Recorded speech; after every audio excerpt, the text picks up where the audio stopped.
Hey guys, good to have you here.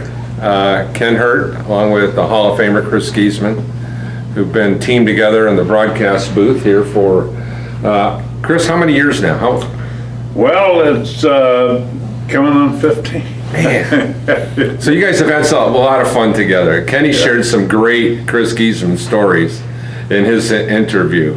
And one that I'm going to just talk about it. Mm-hmm. And one was the fact that, which is typical you, I might add, that when you first got into the broadcast booth, Kenny kind of took a step back and wasn't sure how he was going to kind of fit in. But in typical Chris Geesman style, you were able to kind of meld everybody back together, and ever since then, it's been tremendous. So once again, the leader that you are, you were able to enhance a really good broadcast team. So I just want to talk about making the transition from being a coach to a sportscaster. Was it hard? Well, no, it wasn't hard because I went out and I spent at least one day at practice every week, and a lot of times I was given the first play and I was given what they were going to try to do with their offensive and defensive game plan. And being the color, I didn't have to do the play-by-play. I didn't have to keep track of statistics. I could just kind of get in the flow of the game. So actually, the two other people in the booth made it very, very easy for me.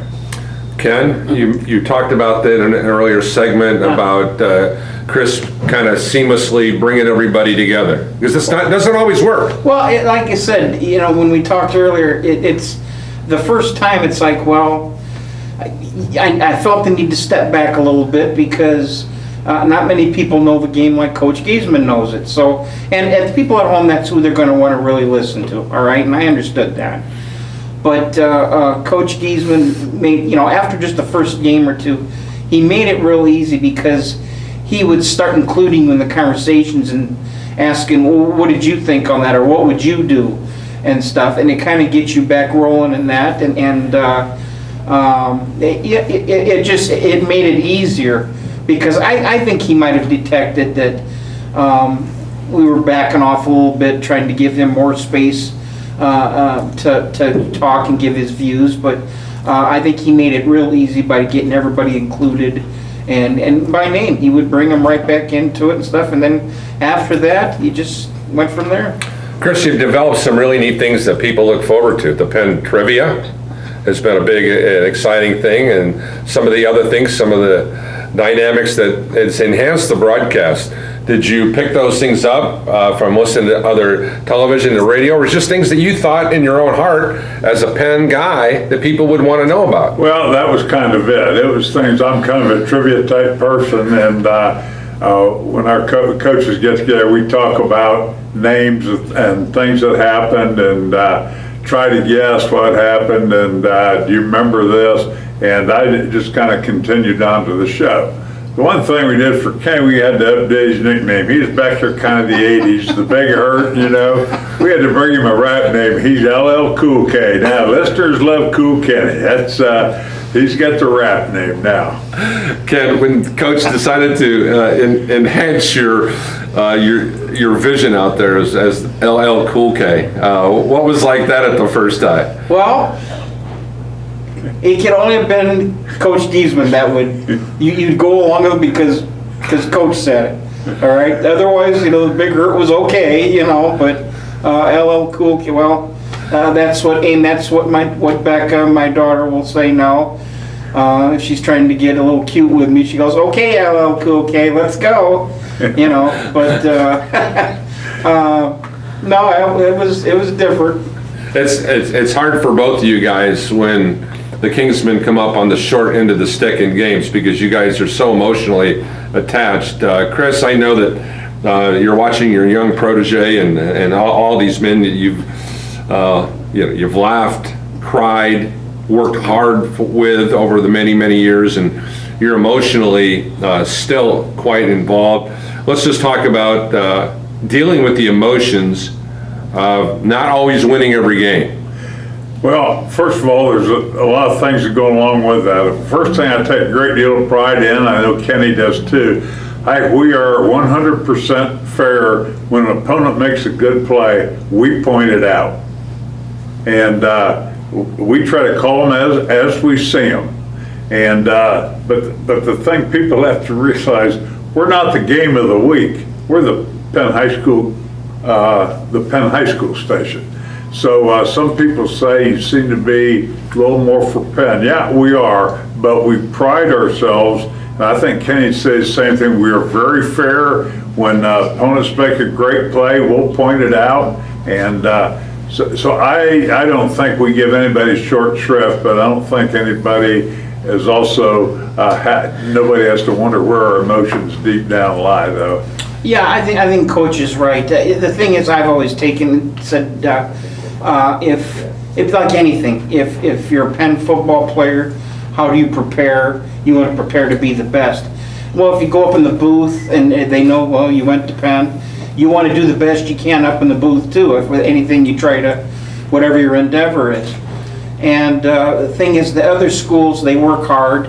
Their players work hard. And when they make a good block, when they make a good run, when they make a good throw or catch,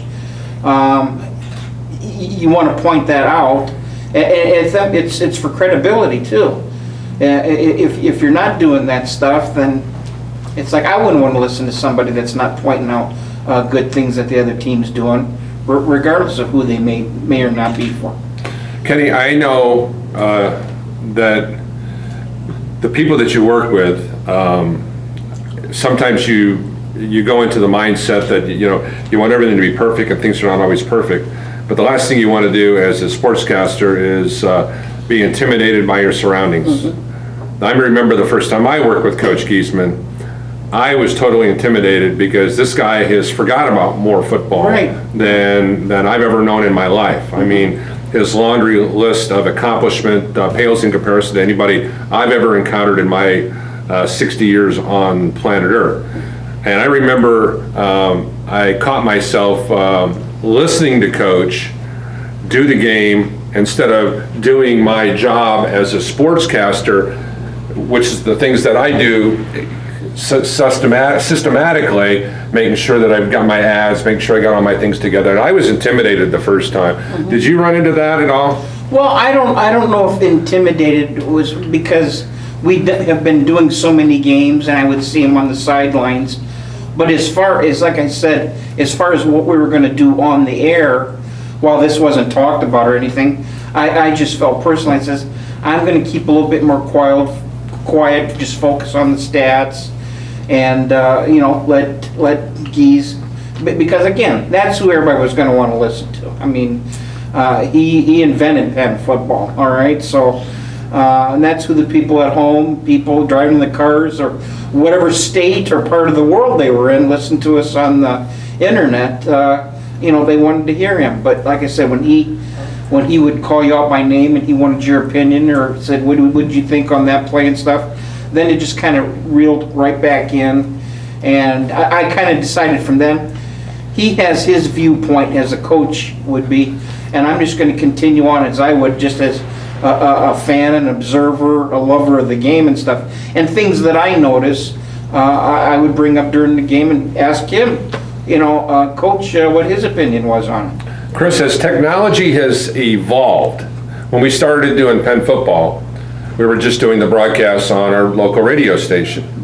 But now with the advent of the internet and the expansion, now your son Tim can listen in New York, Matt in Chicago. You've got Kingsman, you got coaches living in Oregon and all over. I remember one night you guys told me that there were 13 different states listening to Penn football on a given Friday night. That's an amazing amount of reach. Yeah. Did you understand the dynamics of Penn football in the broadcast vein when you were coaching?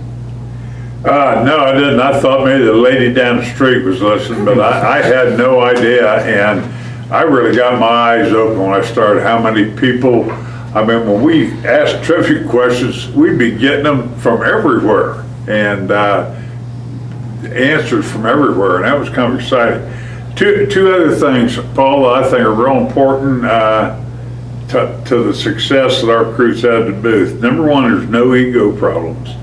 Nobody fights to get And I like it, Donnie Smith, for instance. I said, Donnie, he said, you're talking into the next play sometimes, and I said, just go like that, and I'll cut it down. That didn't bother me a bit, and nobody has an ego problem, so that was good. And then every time you talk to somebody, they tell me, so, boy, you guys sound like you're having a lot of fun up there. So I think those are two important things. No ego problem in the booth, and have fun doing what you're doing.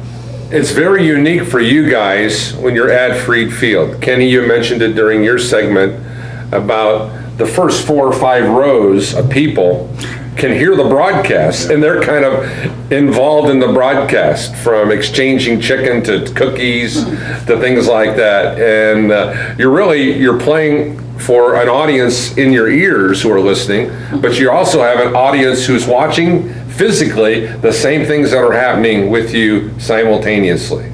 Yeah, it's at first, like Coach would say, you don't realize this stuff is going on, but then when we would say something funny and we were snickering about it, then you'd see all the heads turn and people were snickering too right along with it, and a lot of them way down with their headsets on, they were still listening to our broadcast while the game was going on.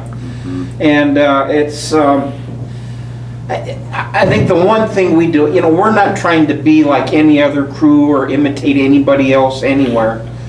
We're just who we are, and we're just talking about football. And and I think there's great perspective. You take one of the great coaches of all time, he has a perspective. We've had several great play-by-play guys over the years. All of them have been great, and they each brought their distinct thing to the table. And then you have me when I'm good at stats, but then I also make some good observations, and we just try to keep it fun. We kind of pretend we're just 3 people out in the stands watching a ball game, and this is what we would talk about during the game. Coach, any final thoughts on being a part of the broadcast team? You have fun on Friday night still, don't you? Oh, still have fun, and we have to educate the younger guys. One night, Kenny and I started singing, "Turn out the lights, the party's over." Guys said, "What's this all about?" Yeah. Never heard of it. Never heard of Dandy Don. Yeah, you'll get. I'll tell you what. The first time Donnie heard us, I went into the rendition of "Turn out the lights, the party's over." He just stopped everything, turned and looked at me. And I says, "This is what we do."